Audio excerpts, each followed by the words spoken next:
Right, here we go. JP live chat. Is it number 4? Yeah. Now live.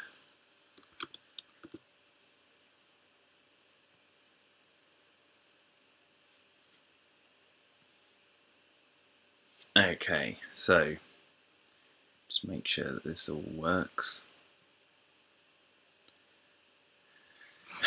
All right.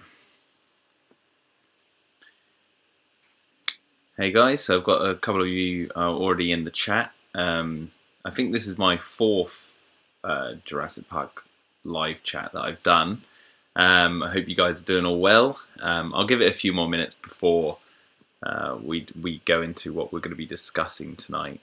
Am I coming through okay? That's what I want to know. That's the main thing. Can you guys hear me okay? If you can, then we'll begin.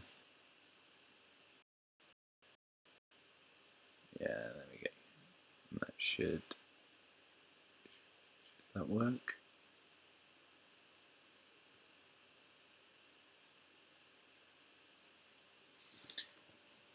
The main thing is, as long as you guys can see and hear what's going on the screen, and then I'll let you.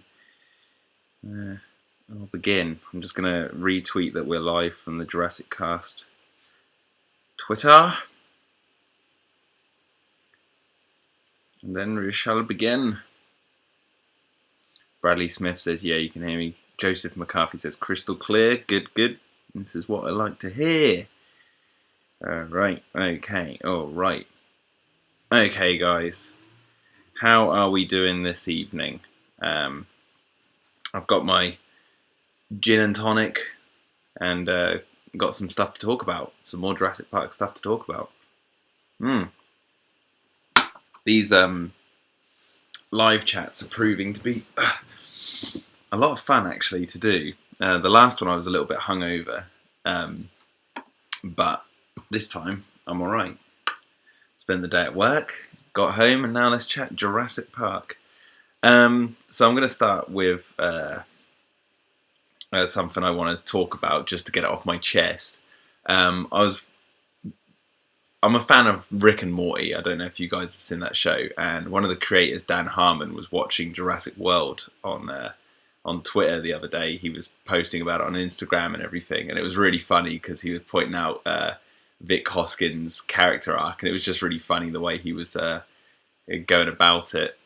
But I noticed in the comments section underneath what he was posting, a lot of people were saying, the divorced subplot, with Zach and Gray's parents never gets resolved. Like, it just filters off into nothing. And I don't think that's the case at all. I think the divorce subplot is there, obviously, as a homage to what happens in the original book, which I've got right here, which we'll go into in a minute. But because Tim and Lex's parents, and it happens in the original film, the parents are getting divorced, and as sort of a way to, keep the kids happy, they get invited to go to their grandfather's island. And in this one, they get Zach and Gray's parents are going for a secret divorce, and they're given the gift of going to Isla Nublar to Jurassic World, and it's obviously a throwback to that. However, there are differences with Tim and Lex and Zach and Gray. So, like, one of the main things is Tim and Lex, they rely heavily on the adults to help them through the island, when Zach and Gray, they get lost out in the park, and Owen and Claire go out to rescue them. But the kids save themselves. They go and start the Jeep up and they get out of there themselves, which is something which we haven't really seen before in the franchise. So I really like that the two children characters actually save themselves from being lost in the island. But the divorce, plays a little bit more into their characters than what happened with Lex and Tim. Lex and Tim, they just go on this adventure, and the divorce is just the reason that they got onto the island. But in Jurassic World, Zach has no idea that their parents are getting divorced. Obviously, he's, this grumpy teenager, blah, blah, blah. And Gray knows all about it. And when they're on the monorail, obviously Gray reveals to Zach that they're going through a divorce. And this throws something in Zach where he then now looks at his brother as when they get in the gyrospheres, he needs to look after him. And basically it's the story about the two brothers realizing that, you know, it's what the whole conversation they have in the back of the medical van is all about, you know, when he's like, you know, we'll be brothers and we'll always be brothers. And that's the, you know, and that nothing can change that. And I think that's just really, when I hear people say, oh, the divorce subplot didn't go anywhere, I think it did. It went with the kids, the whole, you know, the brothers look after each other no matter what. So no matter what the outcome with, you know, their parents, you know, they're always going to be together. And I think that's the message that you got to take with that. So, and I mean, who was that invested in finding out if their parents were getting divorced or not? Like, it had nothing really to do with the story other than getting Zach and Gray to the island and teaching them to bond more as brothers, and sort of for his older brother to become almost a parent character in himself. I can see a lot more people are coming into the chat now. Joseph McCarthy says, and it all goes into the chaos for the children by being attacked by a T-Rex and an Indominus in a car and gyrosphere. Yeah, exactly. Miss Creeper Crafter says, the party has just arrived, people. Oscar Stan says, hey, Jack. Hey, Oscar. Freddie Grandios says, hi, yo. And Luke Hornsey says, hello.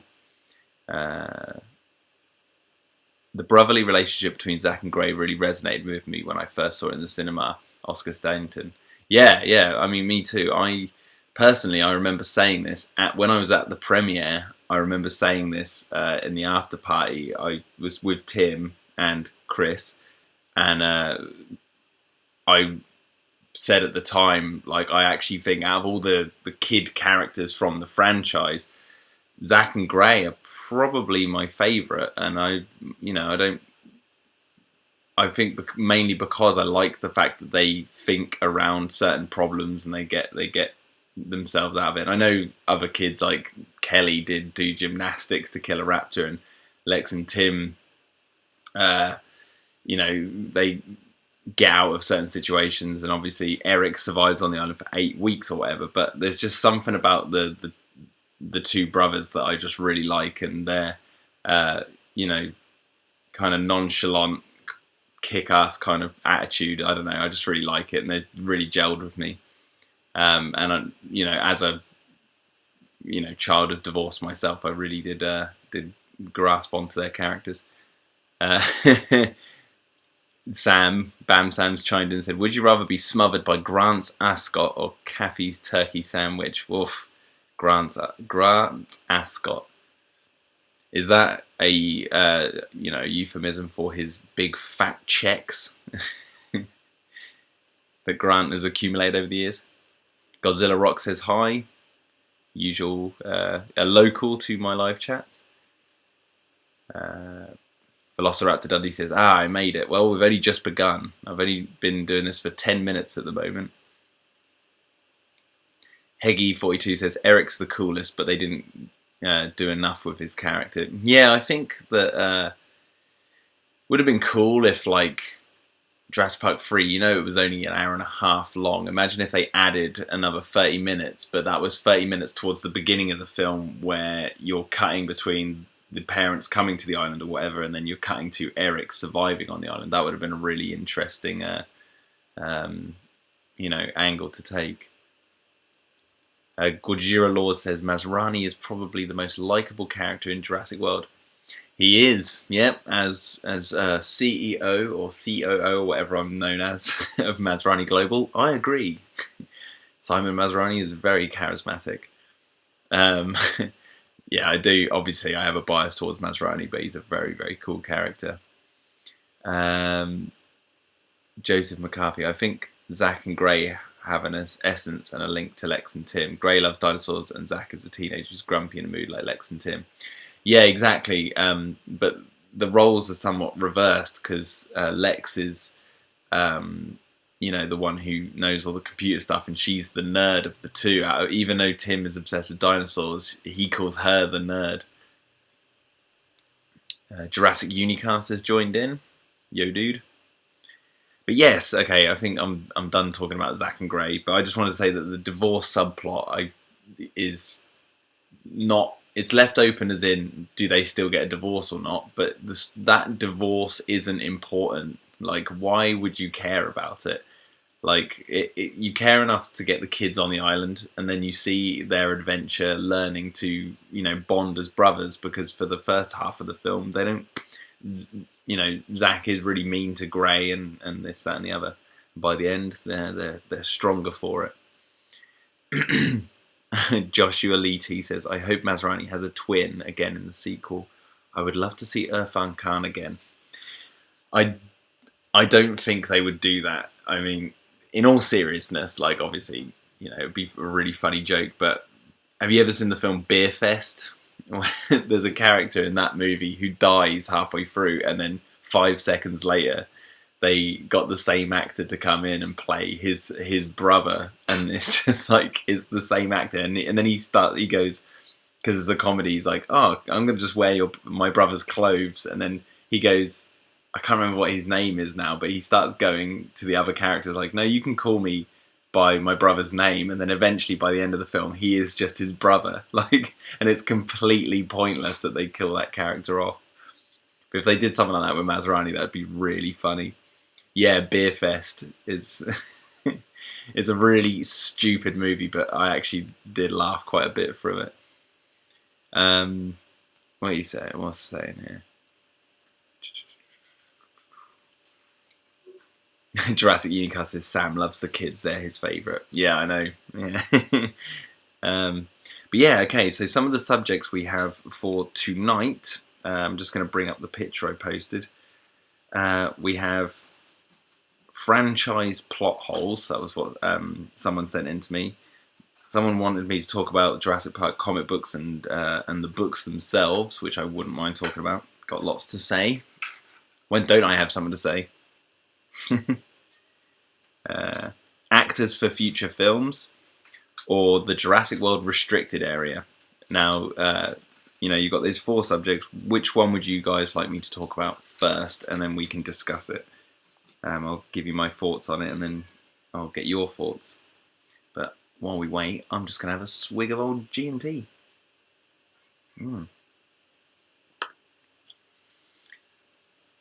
Freddie, do you think Jurassic World 2 will focus more on the dinosaurs escaping than the humans? I don't know. I have no idea what the sequel's going to have entailed, but I have a feeling it's going to be, from what Colin said in interviews, publicly, I think it's going to be more about dinosaurs and humans living alongside one another, more than actually, like, obviously there's going to be some sort of escape, but I think it's more about our relationship, because I think he said in a couple of interviews, which, for the whole reason of having Owen with the Raptors is to mirror real life relationships between us and certain animals. And that's a really, really interesting angle to take, especially in the Jurassic Park universe, because these dinosaurs have existed in that world since 1985. So what would the world look like in 2018 when these dinosaurs have been around for ages? Godzilla Rocks. Do you play Pokemon Go? No, I do not. I don't have anything against people playing it. I just haven't played Pokemon since Pokemon Yellow, and I just don't fancy playing Pokemon. Restricted area. I'm getting a lot of requests for the restricted area. If you haven't guessed from the picture that's in the background of this video, the restricted area, I have a lot to say on that. Did you want me to tackle that first? Luke Hornsey, dog is no longer man's best friend. Man's best friend is now Velociraptor. Yeah. Jurassic Unicast said, Jesus Jack. What did I say? And no, I haven't seen Suicide Squad. Everyone's asking me if I've seen Suicide Squad. No. So would you guys like me to talk about franchise plot holes, JP comic books, actors for future films, or the restricted area? I've got 3 votes for the restricted area, so I'll give you another 2 or 3 minutes, and then if you guys change your mind or anything, I'll change it. Yeah, it's going to be really interesting to see what kind of relationship they paint with the new film and how humans relate to dinosaurs. Because as someone who's had a lot of pets and grew up on a farm and stuff, I've been around animals a lot.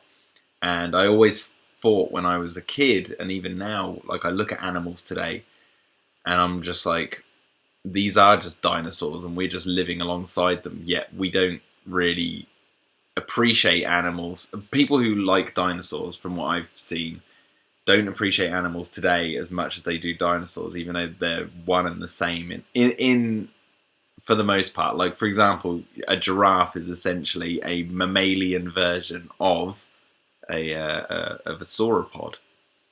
And you know, an elephant and a rhino is essentially the mammal version of a triceratops or a stegosaurus or whatever. So it's interesting to see how our relationships, you know, is going to go forward. Okay, so restricted area or comics? I think everyone's asking for the restricted area.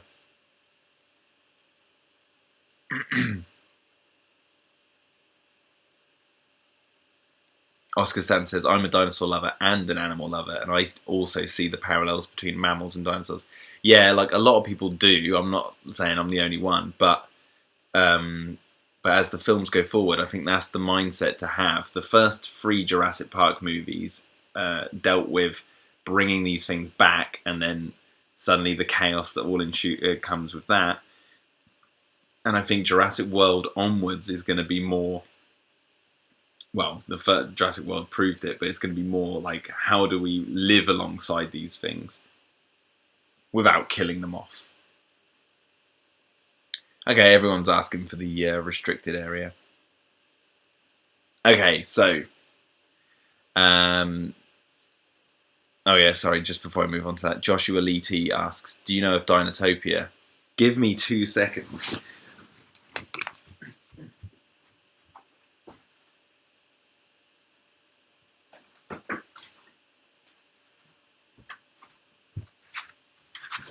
Ooh. Yes, I know of Dinotopia. I have one of the books right here, and I absolutely love it. It's so awesome. Like, you can see people riding dinosaurs, and it tells you how, you know, how people live alongside dinosaurs, like this, using shipwrecks and stuff. I don't know if you can see that detailed, but like shipwrecks and all that sort of stuff, upturned to turn into houses and stuff. Yeah, I don't know. I don't think we're going to see things like this in the Jurassic Park sequel. not to the fantasy level of this, but yeah, you can see on this one, look at that cool picture of kids walking along the beach with a Brachiosaurus. Anyway, enough about Dinotopia. We're here for Jurassic Park. But yeah, I have read it and I absolutely love it. Yeah, I don't think Jurassic World's going to become Dinotopia. They're very different things. Dinotopia's set, you know, is very fantasy based, whereas Jurassic World is more like in our world. Like, you know, Dinotopia is set on an island. You know, Jurassic World is the world. So, you know, and it's not only a fantasy world; it's our world. So, but yeah, it's going to be really interesting. Okay, so I can see everyone. Yeah, people are asking for the restricted area. So yeah, I think I'm gonna talk about that. So okay, so many people seem to feel there is a lot more going on in the restricted area than I think there is actually going on in the restricted area.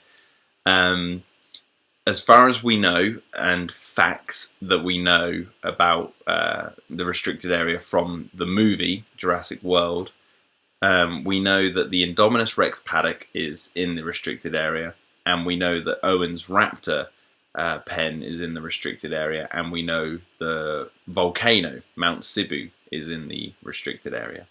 If you look at the map that's in the background of this video, the red dot marks where the Indominus Rex Paddock is, and the green dot to the right of the map is where Owen's Raptor Paddock is. So That's where they're located on the island. The yellow dot underneath the restricted area on this map is where the original Jurassic Park Visitors Centre is. So I know there's a lot of people out there who think that, for some reason, think the Visitors Centre is up above the in the restricted area because Zach and Gray go through that broken fence, but this is not true. They don't go up; they go to the right, because in Jurassic Park, that is where the Visitors Centre was, and this is backed up on the JurassicWorld.com website. If you go on that website, they show you where the old Visitors Centre is, and that's exactly where it is meant to be. The fence that the kids, where the place where the kids, went through the fence, was just another smaller restricted area, because you probably can't see it on YouTube right now. But this map that I've got in the background, if you look at it in the film, when you look at your Blu-ray, there are smaller blocked off restricted areas across the island, just tiny ones. And the visitor centre is in one of them. Essentially what happened was the guy in that golf, Zach and Gray found that old golf buggy all smashed up, and they took the battery from it and put it in the original Jeep. Well, that sparking golf buggy thing, whoever was driving that was being chased by the Indominus, went through that gate, and the Indominus smashed through and then, ate him or whatever, and was hanging around the old visitor centre. And while that was happening, the Ankylosaurus, stumbled through and just found their way in. As far as I'm aware, that is how it went down.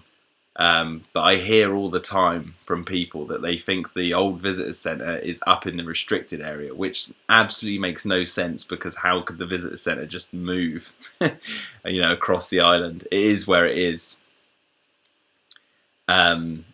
But yeah, so obviously the Mark Engelert poster that came out at Comic-Con for Jurassic World showed a raptor climbing on top of the old car with eggs and all stuff on it, and in the background you can see Jurassic World being built. If you want to get technical, and I've seen a lot of people, talk about that poster as if it's canon with the movies. It's not canon. It's a piece of art to promote the movie. There is no way that is canon. One of the reasons for why that is definitely not canon is the car that the raptor is stood on is, well, if you look at where the innovation center is in the background and where the lagoon is, this would mean it was towards the south of the island, when we know the T-Rex paddock was sort of northeast-ish. So the raptor wouldn't be climbing over that car, seeing that in the background. It's literally just a piece of artwork.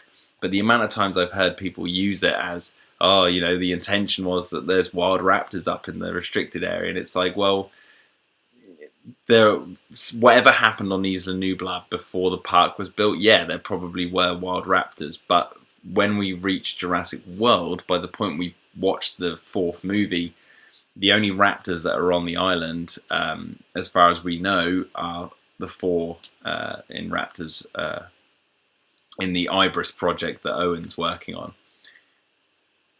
If there are wild raptors, if there were wild raptors, I really think we would have seen them in the film. But because there's no plot for them to be in there, if you know what I mean, like there's nothing in the plot that needs wild raptors, so I just don't think they're there. I don't think there's any wild dinosaurs in the restricted area. And another reason for this is, and this is what I always laugh at when I hear people talking about wild dinosaurs on Isla Nublar, because they use the invisible fence system. Technically, for the most part, the dinosaurs are wild. So when you go to like the Gyrosphere Valley, they're just running around all over the place, but they can't go to certain places because they're invisible, or the neck chips or whatever. And so if you were to see the island, dinosaurs that do just appear to be walking around all over the place. But if you go up into the restricted area, I think there's loads of stuff going on in the restricted area in secret, but I feel like in terms of wild raptors running around, it'd be way too dangerous for them to even work. Like, you're already building the Indominus Rex paddock and you're testing the intelligence of raptors. Two very, very, very dangerous tasks to underhand. And you want to do it in an area that is already infested with wild raptors. That just doesn't make any sense to me. That just seems to be the most stupidest thing to do. Unless that restricted area doesn't have any wild raptors in it or any wild animals, and it is literally just, we're going to do some secret stuff here. Maybe there's labs up there, is where they do a lot more of their, like, you know, other projects, like are building a new ride or something. Maybe that will happens up there, you know, out of the way of the park. So there you go. The restricted area for me at the moment, just to put a pin in it, at the moment, as far until the future films correct me, there is only the Indominus paddock, Owen's Raptor arena, the volcano, and possibly some other little areas, because there's some other little buildings I think that are marked on the map. I don't think there's any wild raptors up there because it'd be far too dangerous and silly for them to be working up there on already dangerous things with wild raptors running around. But yeah, there's not all of the... we don't have all the facts. That I will agree with. Whatever is going on up in the restricted area, maybe we'll learn a little bit more about it in future films, but you don't need to know everything that's going up there for the story of Jurassic World to work, or even future films. They don't need to say that there's other stuff up there, because it all still works. But yeah, so there we go. Hopefully that clears it up for a few people. You know, because I have heard a lot of people say that the visitor centre's up there and all this sort of stuff, and it's like, this, no, it's just not. Physically isn't.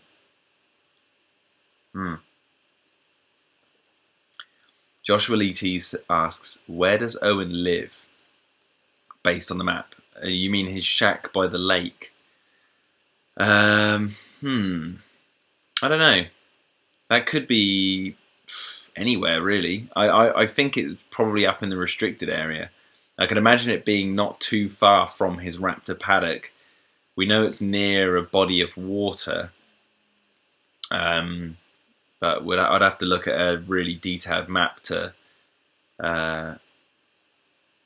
you know, to find out where it is. I know there's a map they bring up in the film that's super detailed on the table, so maybe that gives it away. But yeah, and if you want to know almost the path of the Indominus, it goes from the red dot where you see that's where it's housed, sort of down to the yellow through the Gyrosphere Valley, over to the Avery, which is more west level with the yellow dot, then sort of up into Section 5, I think, because I think Owen says she's somewhere hiding in Section 5.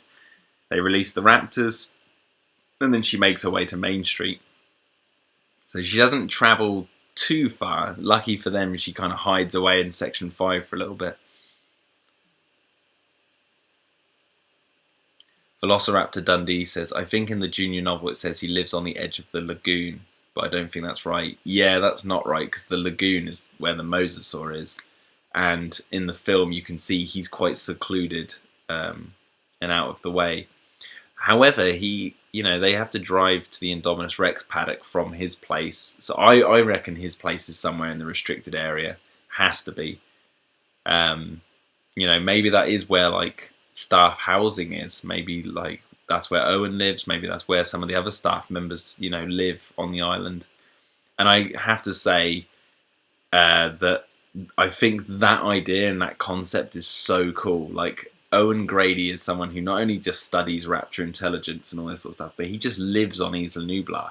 He doesn't live on the mainland. He lives on Isla Nublar, which is so cool. It's just such a cool idea.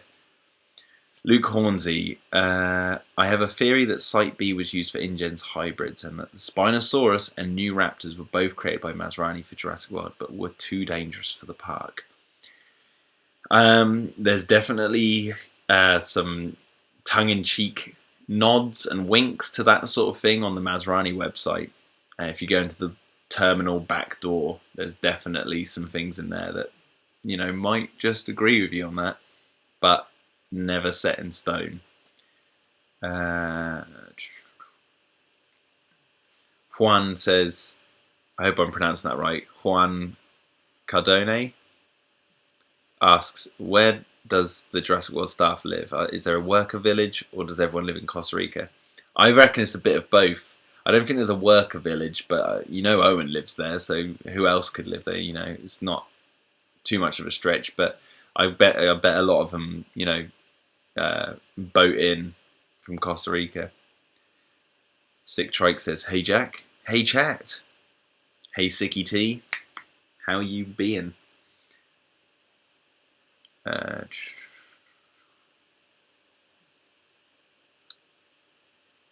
Jurassic Unicar says, I think they do have a village.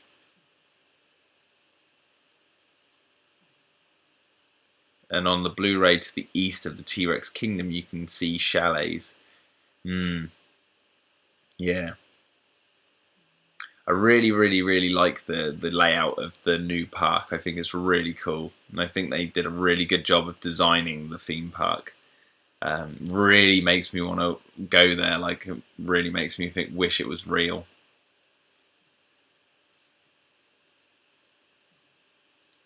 Joshua T says, I think Owen lives near that body of water we saw in the first movie with the Brachiosaurus.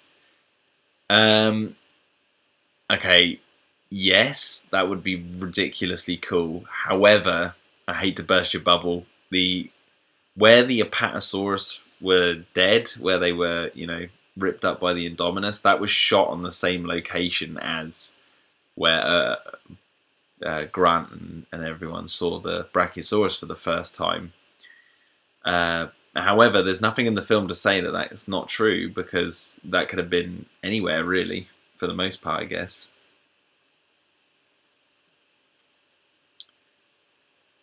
Jurassic Unicast sending me a picture on WhatsApp. All right, guys. So we talked about the restricted area and some of the misconceptions with that. What would you guys like me to talk about next? Actors for future films, franchise plot holes, or the JP comics and books? I just want to say that it was Juan Cardona, who's in the chat, who asked me to bring up comic books and the plot holes. And Egypticus Free, or at Egypticus Free on Twitter, asked me to talk about actors and actresses I'd like to see in the sequel. Okay, I got 3 votes for actors, 1 vote for the comics, 2 votes for the comics now. Sick Trike says plot holes.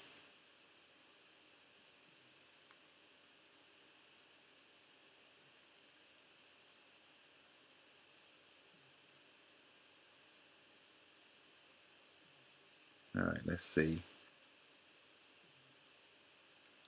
Plot holes, everyone. There's 3 for plot holes. Luke Hornsey says, may I add, you did not use my suggestion for JP Toys. I didn't quite understand what you were asking me to say. You said JP Toys something, and I didn't quite get what the question was. But I'm more than happy to talk about it. But like a solid question. All right, okay. I'm gonna do. Okay, what? Oh yeah. Okay, so. Oh yeah. So basically, James from Jurassic Unicast sent me a link to the ILM breakdown video of the island, and you can see chalets next to the T-Rex Kingdom. I wouldn't want to live next to the T-Rex. I think it would be too loud. I mean, could you imagine that thing roaring and out of bed? Oh my word. Okay, so I'm going to talk about actors. I think there was a lot of actors for future films. Okay, I'm going to go right off the bat and say Josh Brolin. I think a lot of people thought he was going to be in Jurassic World, or he was originally going to play the part of Owen Grady. But I've wanted him to be in the film ever since No Country for Old Men. I watched that movie, and when that first came out, and I thought he'd be cracking in a Jurassic movie. Yeah, so I'd love to see Josh Brolin Who else? Oh my word! There's so many to choose from. Um, Robin White, I think that's how you pronounce her name. I think Robin White. She plays Princess. Uh, oh God, Buttercup in The Princess Bride, and she's also in House of Cards. She plays the First Lady. She plays the First Lady in House of Cards, and I think she would be a kick-ass, you know, actor to have in a Jurassic Park film. I think she'd bring this, gravity to her role. If you've not seen House of Cards, you need to get on it. But yeah, she's the First Lady, and she's really really good in it. Um, Who else? Idris Elba. I mean, he's in everything at the moment, but holy shit, is he good? I just saw the new Star Trek, and he was great in it.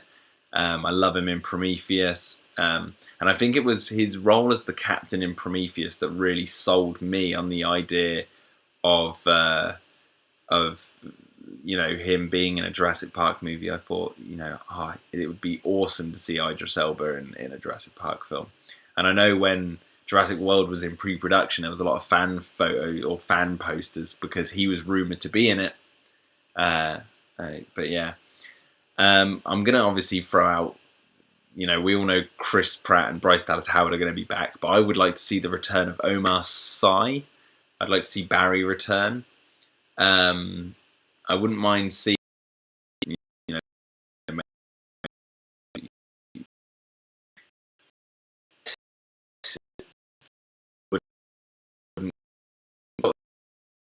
so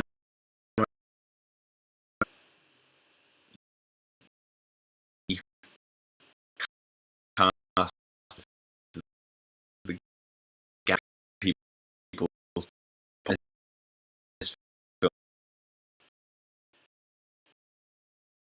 I think if you want to see like this Jim Jacobs, is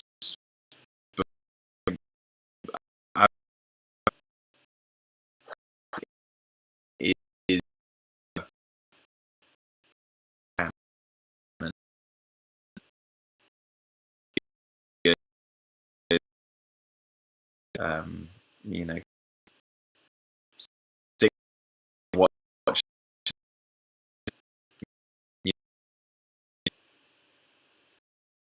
He's that's Dodson, man. Jurassic cool. Uh,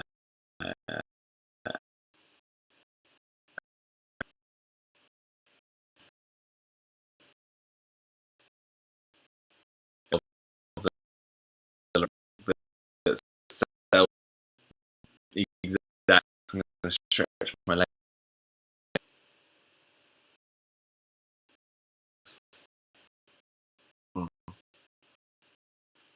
Okay.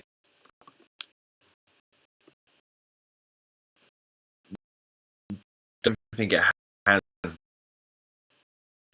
much that actually that's left that would like cause the errors,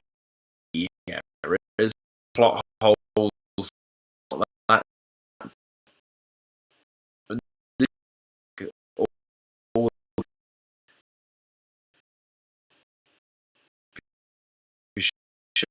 because we know Spinosaurus is the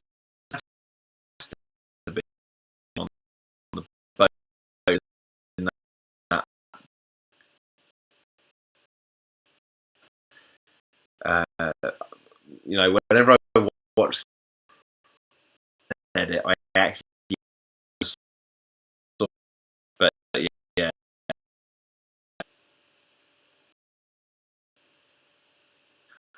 I guess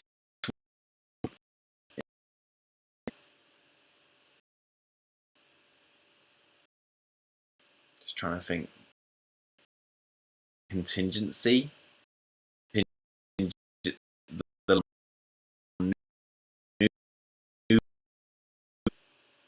So is it a plot continued like,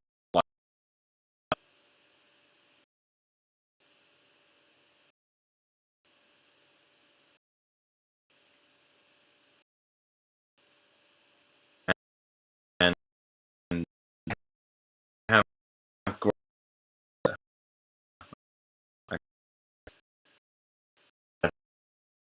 opening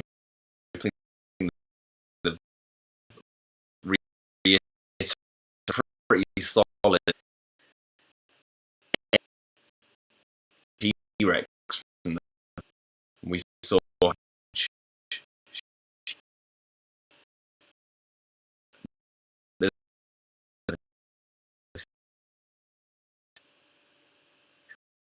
I think they did us. Anyway, right, I'm going to look at comic books and books. Um, so right here, it's the one I own. This is the first print of Jurassic Park, and this is what obviously it has the full T-Rex design, which you see on the logo and stuff. And I got this one for £2 in a charity shop, would you believe? But yeah, edition, gold layering. I love the first book into that. Brought to light some things I'd forgotten, this, that, and the other. But yeah, I love this book. What you got? Sick. Sorry, I'm just going to go back to what the chat's saying. Sick Trike said.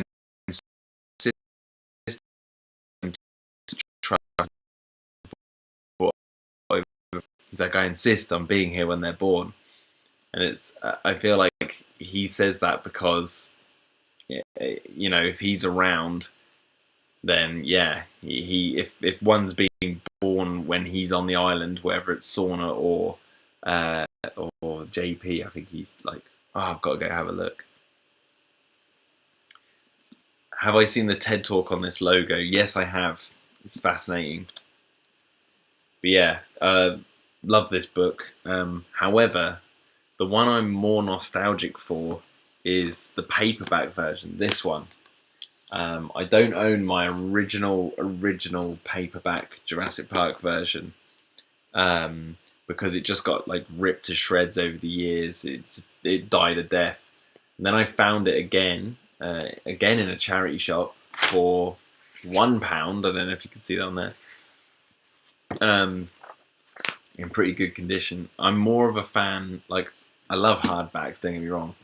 But when you're on the move, I remember reading this and taking it to school when I was a kid.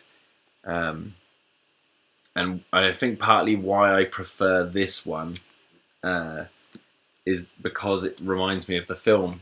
Because it has obviously the sunset and the logo itself. So, you know, I prefer the paperback to the hardback in terms of designs. I think that's really cool. And I've read the first book. I think I've read the first book in my life maybe 3 or 4 times, so not that many. And I've actually listened to the audiobook twice, actually. I think I've listened to it once a few years ago now, and then I listened to it again recently for research. So, and just a bit of fun. So, yeah. And then here I've got the hardback of The Lost World, which I really, really like this cover. You know, the misty Isla Sorna right there, and the silver T-Rex logo in the middle. And I love that it says the successor to Jurassic Park. This book I got again in a charity shop. I don't know how much it was for. You can find these things in charity shops everywhere in the UK. It doesn't say, but really like this one. And it's interesting because on the back it says something has survived, which someone needs to tell me about this. I don't know if this is true, and I'll have to look this up. Was this a tagline done for the movie or was it done for this book? Because either way, one would affect the other, because Something Has Survived was the slogan for the film as well. But I don't know if it was the slogan for the book first and then they used it for the film, or if it was used for the film and then this version came out post the film. But yeah, and what's cool about the hardback, if you guys have got this, is when you open it up, on the inside is the map with the dinosaurs, which is so kick-ass. It's really cool looking at the map of Sauna. Yeah, and it's also got it in the back as well. I've recently started listening to this one on audiobook, and I'm really enjoying it. It's very funny. I'm finding it to be quite hilarious, the banter between Malcolm and other people. I've also got it in paperback here. Both versions of The Lost World are very nostalgic to me, the books, because I remember seeing this as a kid in a post office somewhere and picking it up and being like, oh cool, the book. And then I remember when I first opened it and I skipped through and you've got the map in there really small, and I was like, whoa, this is so cool. And then bought it and read it and loved it. And I think I can't choose which one is my favourite. I think they're both fantastic. However, if I had to pick one, if someone put a gun to my head and was like, you have to pick one book, I'd say The Lost World. Just because. But yeah, they're the... Well, I've got my hand. Yeah, these are the books I own, so I've only got 4. I say only, there's only 2 books and I own 4, but I only wanted one of each. I wanted a hardback and a paperback, so if I ever did go travelling, I'd take the paperbacks. If I was reading at home, I'd read the hardbacks. But yeah, there are loads and loads and loads of different versions of each of these books out there, like different covers and stuff. But I wanted to go for the classics, the classic hardback covers, and the movie-looking paperback ones. So there we go. Okay, everyone in the chat's still talking. I've reread Jurassic Park and the Lost World on holiday in the jungles of Mexico. Very atmospheric and cool. That's what Oscar said. That's awesome. Luke Hornsey said, my school teachers wouldn't let me read Jurassic Park in primary school as it wasn't appropriate. Yeah. I read Jurassic Park. I tried to start to read it in bloody primary school and I failed miserably. I thought it was going to be like a kid's book, but obviously not. Okay, now this is where tonight's subject goes a little bit like, ugh. I'm going to go talk about comic books. The only comic book I own is this one. And this is a reprint of the original Dark Horse comic of the first film. So it's the first film from start to finish in comic book form, with funny pictures of raptors like this. The T-Rex that's on the front cover looks nothing like it does in the in the comic. Let me go to a frame with the T-Rex, show you how funny the T-Rex looks. It doesn't exactly look like the one from Jurassic Park. Just trying to find a good picture right now. Yeah, there you go. So I don't know if you guys can see that. But yeah, it's a really cool retelling of the film. It's got some other extra little lines and different designs of things and the way things plays out. Like, I mean, they go to the island in this one in an InGen construction helicopter. I don't know if you can see that. But it looks very, very different to the helicopter that you see in Jurassic Park. Really cool. But yeah, it's an awesome comic book. I've read it a couple of times. Really, really interesting to read. And like the first film, but slightly different. different designs of stuff and the cars and everything. This one came out in 2011. This was the first in their, it's got a number on the side, first in their reprints of all the old comic books, and I've yet to pick up the other ones. So this is where my comic book, Jurassic Park comic book reading kind of comes to an end, because I haven't read any of the other comic books aside from a couple of issues of Redemption and a couple of issues from Raptors Attack, but then and Return to Jurassic Park. But those were years ago, and I can't remember a thing about them.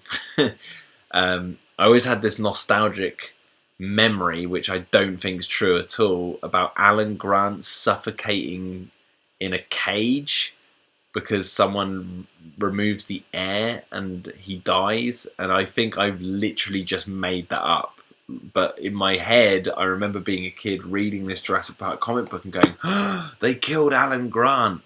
It just didn't happen, I don't think, unless someone pulls out an issue of the comic book that I've read before in the past but have completely forgotten it existed.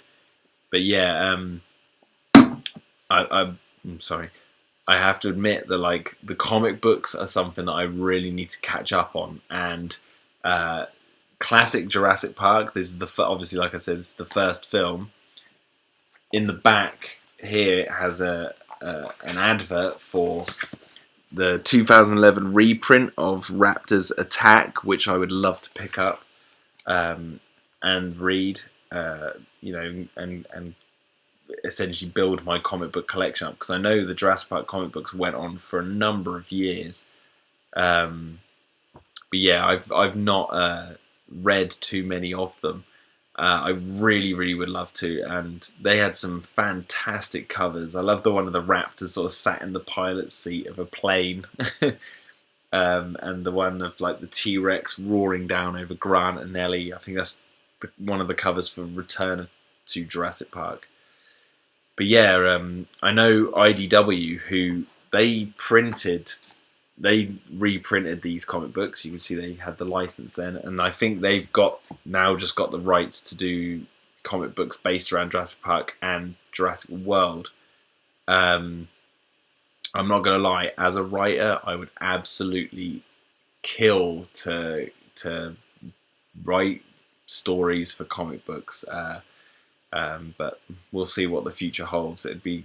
There's so many stories that I've gotten down that I could tell, right from back in the day in Jurassic Park's history, before even the first park was built, right up until like when Jurassic World was being built and all this sort of stuff.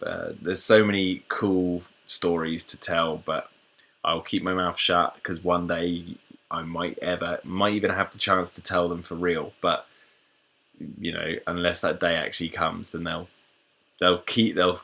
stay hidden with me until then, because I don't tell.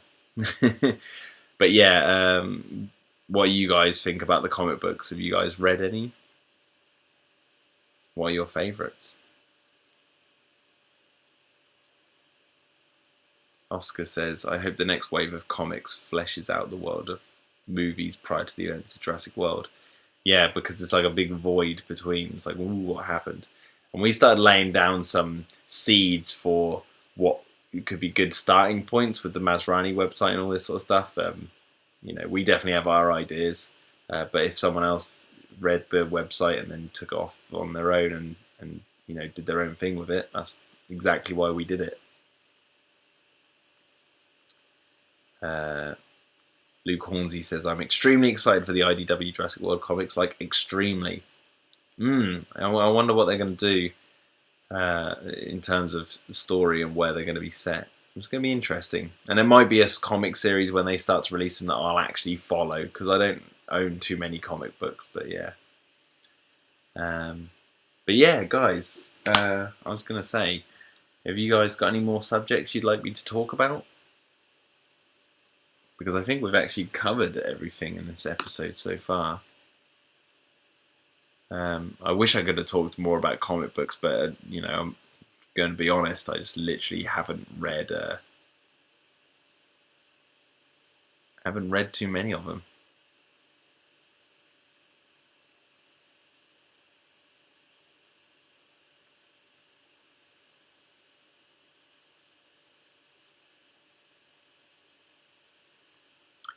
What are your favourite and least favourite Jurassic Park and Jurassic World toys? Okay, so let me think. Well, my favourite Jurassic Park toy, hands down, is the big red Rex. It's an obvious choice, but when you're a kid and you had that back in the day, it was kick-ass. My least favourite Jurassic Park toy, uh, mm, that's tough because I don't think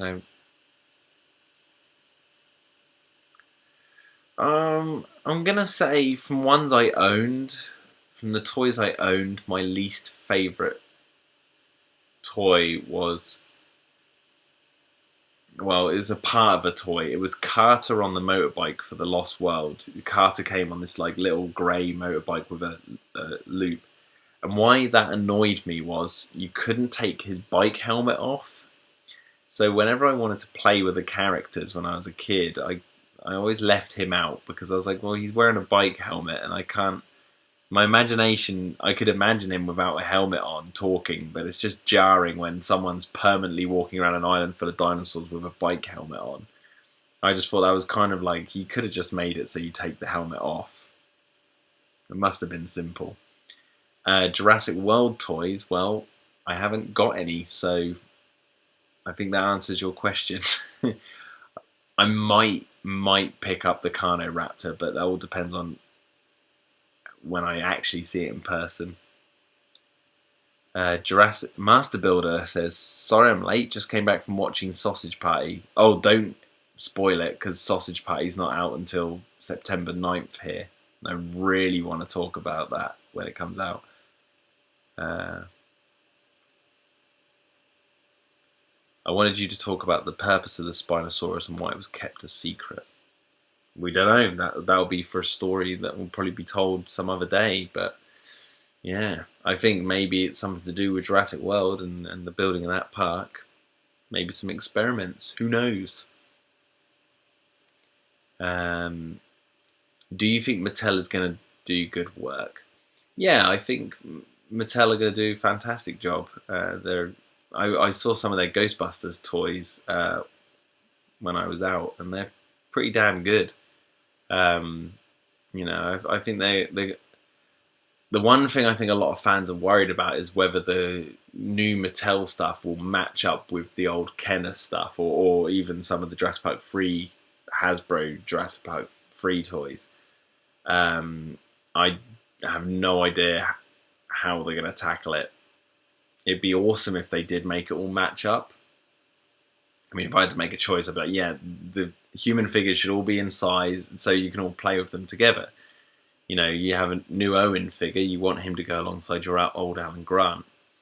But if they decided to start their own line and do their own thing, then, well, it's Mattel. They can do what they like and set a precedent for what they do. But I think for children and kids nowadays, it's going to be, if Mattel did their own thing, then that's what they're going to grow up with, and they won't know any different. They'll be growing up like we did with the old toys, and in the future they'll look back and be like, the Mattel toys were so kick-ass.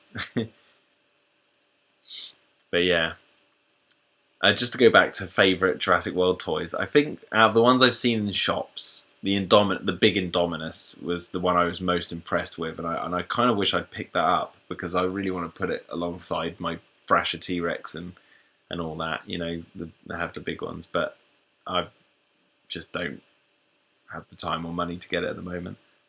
I'm Vexpaw says, there's an animatronic toy Spinosaurus from the Jurassic Park 3 toy line. Yes, there is, and I've seen it, and it was awesome. Very cool. I had the big rubber Spinosaurus that someone gave me, which is fantastic. I've sold that on, but that was really cool. Master Builder asks, how would you react if Disney bought the rights to Universal just for Jurassic Park? I think Universal know Jurassic Park more than any other franchise, and I think that it's completely and wholly theirs.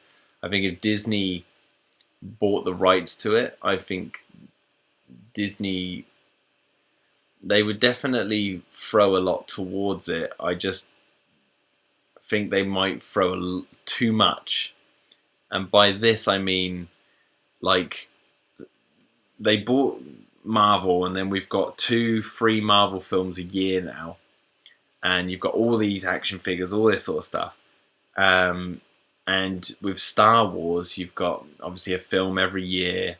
You're going to have 2 films, I think, in 2018. You're going to have Episode 9 and the Han Solo standalone film. I feel like that, personally, this is all my opinion, but what I love about the Jurassic Park franchise is that the films are released like 3 or 4 years apart. That there's time for each chapter to like settle, and then people watch it over and over, and they start noticing little details, and they sit down and really digest it. And then when the next film comes along, there's even more hype because you've waited so long. I think if we were to get like a Jurassic Park film once every year, the fatigue would set in so quickly. And I think with the Jurassic Park world that is built, you need specific stories to tell that are interesting and unique. I could very easily imagine a world where if Disney did decide to buy the rights to Jurassic Park and go, we're going to release 1 film a year or whatever and create a real Jurassic universe, you're going to have a lot of Jurassic Park 3s in there. You're going to have a lot of people just running away from dinosaurs. It's called franchise fatigue. I wouldn't, they would do a good job. I just think that Universal understands this franchise so well in terms of the films, especially. Release. They announced the sequel to Jurassic World days after the Jurassic World was released, and they said it's 2018. And I think Colin Trevorrow said in an interview that the beautiful thing with the Jurassic Park franchise is they are released like years apart. So you wait and you patiently, wait for the next chapter, and that's what builds more hype, I think, than if I knew a film was coming out, a year from now. So there you go. I would welcome it, but I'd be cautiously optimistic if Disney bought the rights to it, and I don't want them to. Like, if I'm going to state now, I don't want them to have the rights to. They've got enough on their plate already. Disney are doing a good job with all the other stuff that they own. Jurassic's wholly Universal's.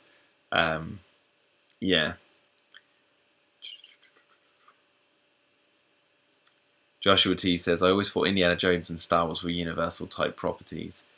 Well, Indiana Jones is a chapter thing, and it's also been one of those things where they can chop and change actors, and they did the Young Indiana Jones TV show and all this sort of stuff, whereas Jurassic is literally 4 films, and that's it, and toy lines. There's,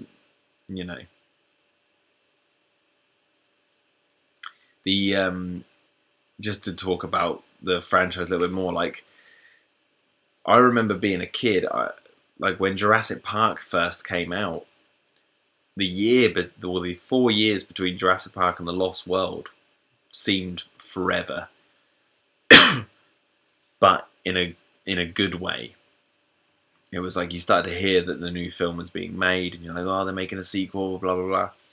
And in that time, because you only had 1 film, I watched Jurassic Park over and over and over and over and over and over again. And now, 22 years later, here we are. And with the same between Jurassic Park 3 and The Lost World, you got to watch this, the first 2 films over and over and over and over again until Jurassic Park 3 comes out. And then obviously we had the 14-year wait between Jurassic Park 3 and Jurassic World. So we watched all 3 films over and over and over and over and over and over again. And I like the idea that the sequel, well, I like what's happening, that the sequel to Jurassic World isn't planned to come out until 2018. I think that's the perfect amount of time. Means they won't rush it. Means they can get the story down. They can properly craft the next chapter. And I really can't wait for it. So yeah, it's going to be fantastic. But yeah. Anyway, guys, I think I'm going to end the chat there because I'm losing my voice and I'm out of G&T now. Oh. Out of gin and tonic. Yeah, I hope you guys have enjoyed this fourth Jurassic chat. I put 8 fingers up. Fourth Jurassic chat, I think. If you guys want me to talk about any other subjects in the next Jurassic chat, which I don't know when it's going to be. It'll be soon. It'll probably be within the next couple of weeks, obviously, but because I've been doing these weekly, I think. Yeah, if you guys want me to talk about other subjects, send me a tweet, put it on YouTube when this goes up. Literally, just send me any subjects you want me to talk about. I'll try and get through as much as I can. It's really cool doing these kind of things because obviously I'm a host of Jurassic Cast, and we do that every now and then when we can get someone to talk to. And we do the Lost Pods whenever we feel like it. And obviously I have my own videos on YouTube. But this is a way of really just chewing in detail over certain subjects and stuff. And it's really cool to have you guys chatting to me and really, really appreciate it. And I can see everyone saying thank you. Very enjoyable. Thanks for keeping this series up. Well, I want to keep this series going until whenever. There's so much stuff to talk about, and especially with the new film coming up and all this sort of stuff, I'd love to keep doing this and chatting to you guys well into the future. So, but yeah, remember to send me any subjects you'd want. But yeah, have a good night, guys.